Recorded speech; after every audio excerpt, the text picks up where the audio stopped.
नमस्कार, मी रिद्धी म्हात्रे. बातमीपत्रामध्ये आपल्या सगळ्यांचं स्वागत. बातमीपत्राच्या सुरुवातीलाच महत्त्वाची बातमी आहे टीईटी परीक्षेसंदर्भातली. ही शिक्षक पात्रता चाचणी फसली आहे. परीक्षेच्या आधीच टीईटीचा पेपर फुटलाय आणि त्यामुळे रविवारी म्हणजे उद्या होणारी परीक्षा रद्द झालेली आहे.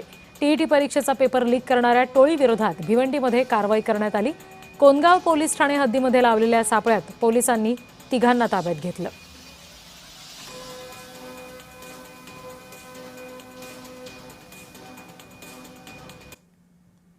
तीन लोक हे पेपर विकण्यासाठी जो उद्या होणार आहे टीईटीचा पेपर विकण्यासाठी आलेले त्यांना आढळले. त्यांना जी पूर्व माहिती मिळाली होती त्या अनुषंगाने त्याचा ट्रॅप लावला. ते तिन्ही लोकांना ताब्यात घेतलं.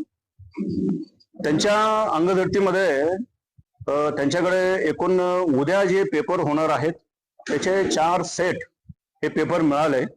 की हे जे पेपर विकणारे आहेत त्यांनी आम्ही डिकॉय लावला होता, ट्रॅप लावला होता.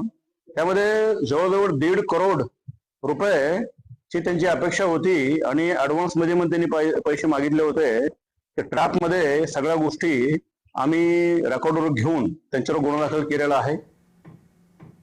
टीईटीची शिक्षक पात्रतेची परीक्षा रद्द झाली याचं कारण पेपर फुटी. म्हणजे आता शिक्षकांच्या पूर्व परीक्षेचा देखील पेपर फुटतो, म्हणजे इथे कोणी सुरक्षित नाही आहे. या अगोदर CBSE बोर्डचे परीक्षेचे पेपर फुटले, नीटचे पेपर फुटले, स्पर्धा परीक्षांचे पेपर फुटले, पक्ष फोडले, खासदार फोडले.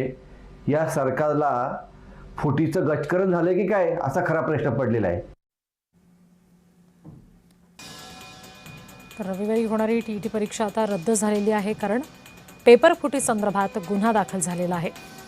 शिक्षक पात्रता चाचणी फसली आहे असं आता म्हणावं लागेल, कारण भिवंडीमध्ये पेपर फुटला असं समजलं. त्या संदर्भात गुन्हा दाखल झालेला आहे आणि आता उद्या होणारी जी परीक्षा होती टीईटीची ती रद्द करण्यात आलेली आहे.